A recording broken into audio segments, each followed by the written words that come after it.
Muy buenos días a todos. El día de hoy, por ser mes patrio, estaremos hablando sobre la historia de Guatemala. La historia de Guatemala es vasta y compleja, abarcando milenios de desarrollo cultural y político. A continuación, les ofrezco un resumen detallado sobre esta. Empezaremos con la era precolombina, que duró desde el inicio de los asentamientos mayas hasta 1524. Antes de la llegada de los europeos, Guatemala fue el hogar de diversas civilizaciones indígenas, destacando especialmente la civilización maya, que abarcó aproximadamente desde el 2000 a.C. hasta el siglo XV. Los mayas se desarrollaron en la región que hoy incluye Guatemala, Belice, el sur de México y partes de Honduras y El Salvador. Se distinguieron por sus avances en astronomía, matemáticas y el desarrollo del concepto del cero, la escritura jeroglífica y la arquitectura. Las principales ciudades mayas en Guatemala incluyeron Tikal, El Mirador, Yaxá y Uxcactún. Aquí vamos a contarles los tres periodos de la civilización maya. Primero, el periodo preclásico, del 2000 a.C. al 250 después de Cristo. Aquí surgieron las primeras ciudades y asentamientos mayas, y se consolidaron las primeras formas de organización social, con El Mirador como uno de los mayores centros urbanos. Después de esto está el periodo clásico, del 250 al 900 después de Cristo. Fue la época dorada de la civilización maya, con Tikal como una de las ciudades más importantes. Los mayas desarrollaron una compleja red de comercio, sistemas agrícolas y avanzados en una cultura basada en intercambio cultural y en conflictos internos entre las ciudades. Después tenemos el periodo postclásico, que duró del 900 después de Cristo a 1524 con la llegada de los europeos.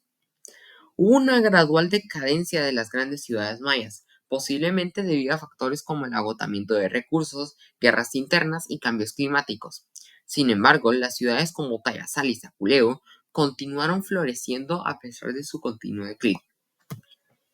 Después tenemos la conquista española, que duró de 1524 a 1540. La conquista de Guatemala por parte de los españoles comenzó en 1524 con la llegada de Pedro de Alvarado, un teniente del conquistador Hernán Cortés. Alvarado fue capaz de subyugar a los diferentes pueblos mayas a través de una combinación de alianzas estratégicas y la superioridad militar de los españoles, basada en los caballos y las armas de fuego, y la propagación de enfermedades europeas que diezmaron a la población indígena. Pero algunas comunidades mayas opusieron resistencia durante años. El reino de los Itzatziles en el Petén, por ejemplo, no fue completamente conquistado hasta 1697. Después de esto tenemos la colonización española, de 1540 a 1821.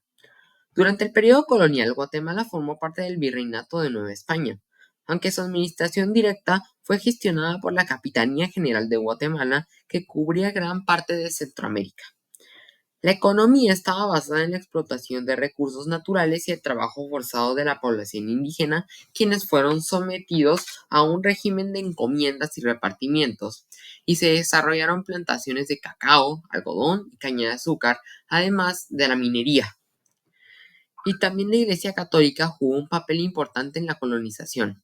Los frailes franciscanos y dominicanos llevaron a cabo la evangelización de los pueblos indígenas. Durante este periodo, se construyeron impresionantes catedrales e iglesias en la ciudad de Santiago de los Caballeros, hoy Antigua Guatemala, que fue la capital colonial hasta el terremoto que la destruyó en 1773, y posteriormente la capital se trasladó a la actual ciudad de Guatemala. Ahora tenemos la independencia. Guatemala declaró su independencia de España el 15 de septiembre de 1821, junto con el resto de las provincias de Centroamérica. Inicialmente se unió al primer imperio mexicano de Agustín de Iturbide, pero tras la caída de este en 1823, Guatemala pasó a formar parte de la República Federal de Centroamérica, con El Salvador, Honduras, Nicaragua y Costa Rica. Pero, debido a conflictos internos y diferencias económicas y políticas entre las provincias, la Federación Centroamericana se disolvió en 1838 y en 1840 Guatemala se proclamó como una república independiente bajo la dictadura conservadora de Rafael Carrera. Aquí entramos al régimen conservador. Durante el gobierno de Rafael Carrera, Guatemala fue un estado fuertemente conservador. Carrera restauró muchas de las prerrogativas de la Iglesia Católica, incluyendo la educación en Guatemala. Se mantuvo como un estado rural y agrícola, con una economía basada principalmente en el café y otros cultivos de exportación. Es importante marcar aquí que en este periodo ocurrió la famosa Batalla de la Arada. La Batalla de la Arada fue uno de los enfrentamientos militares más importantes de la historia de Centroamérica, que tuvo lugar el 2 de febrero de 1851 en las cercanías de Chiquimula. Esta batalla se dio en el contexto de las tensiones Guatemala bajo el liderazgo del presidente Rafael Carrera y una coalición de fuerzas aliadas compuesta por El Salvador y por Honduras. Durante la primera mitad del siglo XVIII, Centroamérica estaba marcada por divisiones políticas entre los liberales y los conservadores. Los liberales, que favorecían la secularización del Estado y el fin de los privilegios eclesiásticos, se enfrentaban a los conservadores, que apoyaban una estructura tradicional con un fuerte papel de la Iglesia y el mantenimiento del orden colonial. Guatemala, bajo el liderazgo de Rafael Carrera, era un bastión conservador en Centroamérica, mientras que El Salvador y Honduras estaban controlados por gobiernos liberales.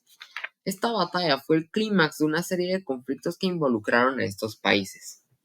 Los gobiernos liberales de El Salvador y Honduras, bajo la presidencia de Doroteo Vasconcelos de El Salvador y Juan Lindo de Honduras, formaron una coalición con el objetivo de derrocar a Carrera y terminar con la influencia conservadora de Guatemala en la región. Creían que si lograban derrotar a Carrera, podrían restaurar una federación centroamericana bajo el liderazgo liberal. Las fuerzas de la coalición de El Salvador y Honduras estaban compuestas por aproximadamente unos 6.000 hombres. Estaban mejor equipados en términos de armamento moderno, e incluso rifles y cañones, y contaban con el apoyo de exiliados guatemaltecos que se oponían al régimen de Cabrera.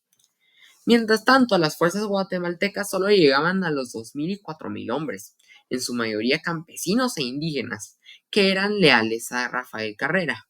Y aunque el ejército de Rafael Carrera era numéricamente inferior, Carrera tenía una excelente capacidad táctica y un profundo conocimiento del terreno. La batalla tuvo lugar en la región conocida como La Arada, cerca de la ciudad de Chiquimula, al oriente de Guatemala. Carrera, aprovechando su conocimiento del terreno, preparó emboscadas y defensas estratégicas en las colinas que rodeaban el campo de batalla. El ejército aliado, a pesar de ser más grande y contar con mejor armamento, fue víctima de estas tácticas y sufrió un ataque decisivo de los guatemaltecos.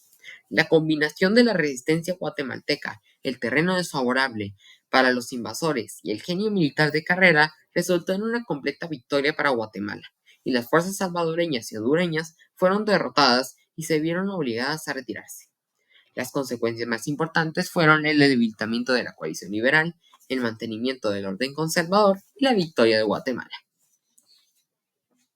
Y la importancia histórica de esta batalla fue que marcó un punto de inflexión en la historia de Guatemala y Centroamérica, estableciendo a Rafael Carrera como uno de los líderes más poderosos de la región y retrasó las aspiraciones de los liberales centroamericanos de establecer una federación unificada.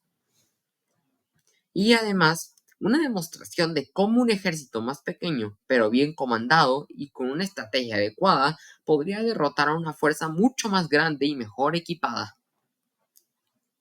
Ahora vamos a hablar de la pérdida de Belice. Belice había sido territorio guatemalteco hasta el Tratado de Aysén-Ahuique. Fue un acuerdo firmado en 1859 entre Guatemala y Gran Bretaña para resolver la disputa territorial sobre el área conocida como Belice. El tratado lleva el nombre de los representantes de ambas partes: Pedro de Aycicena, el ministro de Relaciones Exteriores de Guatemala, y Sir William White, el embajador británico.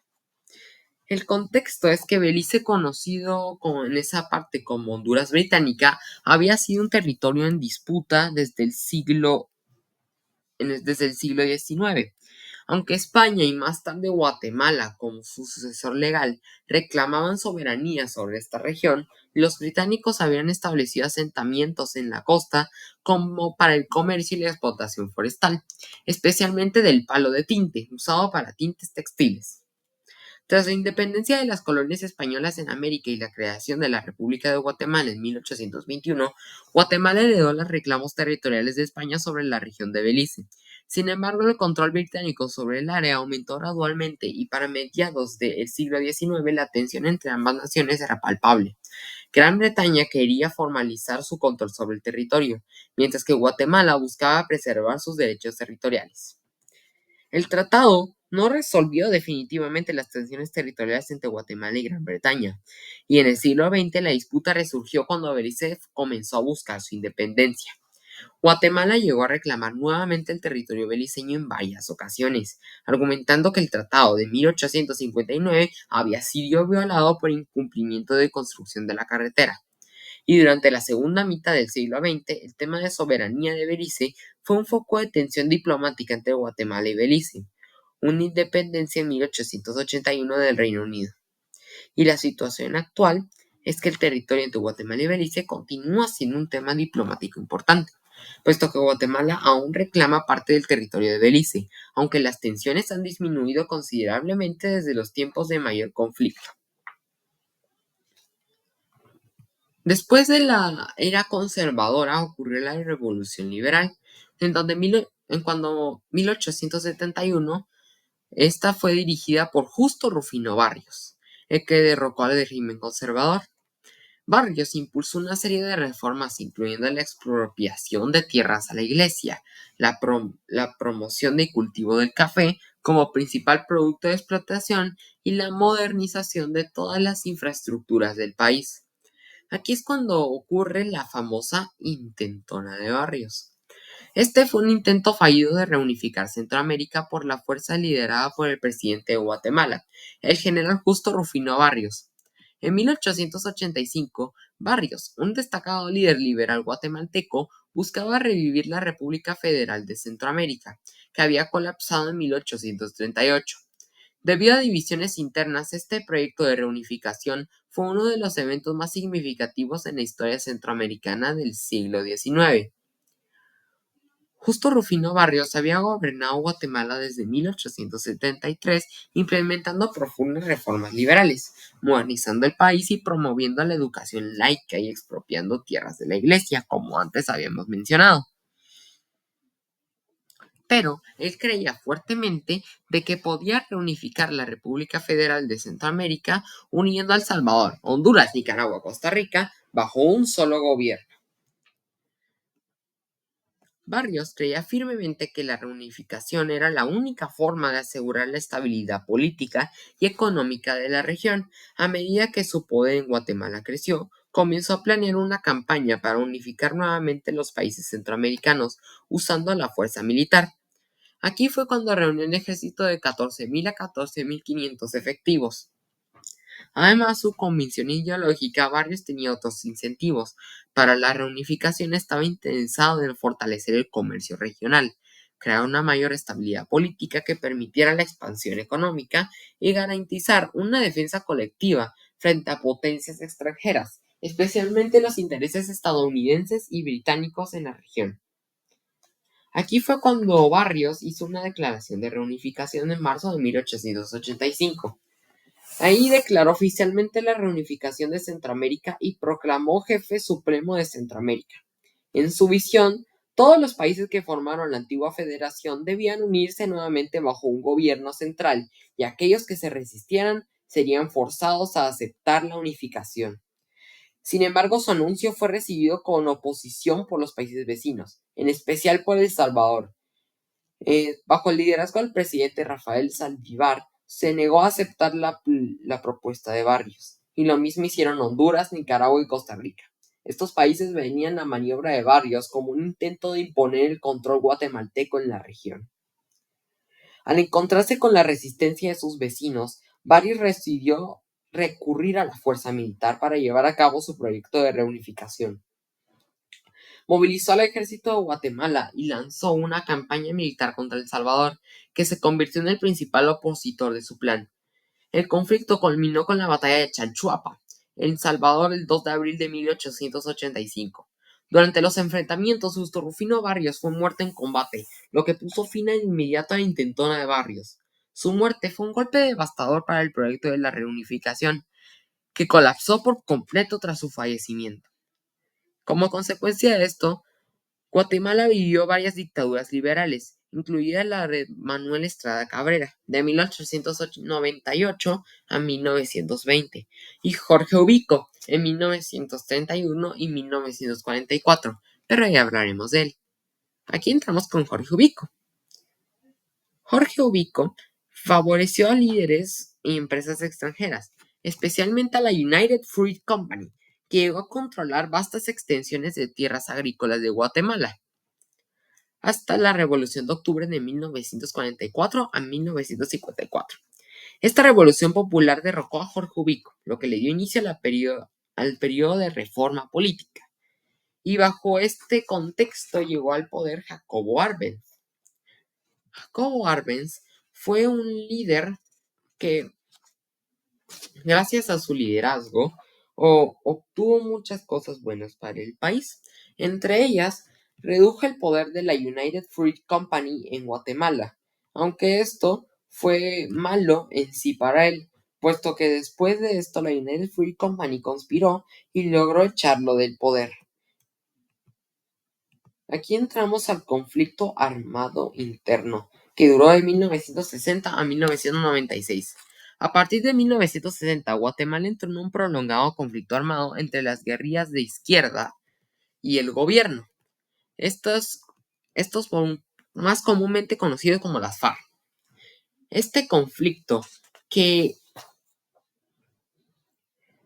Este conflicto fue bastante largo y se conoció más por los genocidios que se cometieron en contra de las poblaciones indígenas.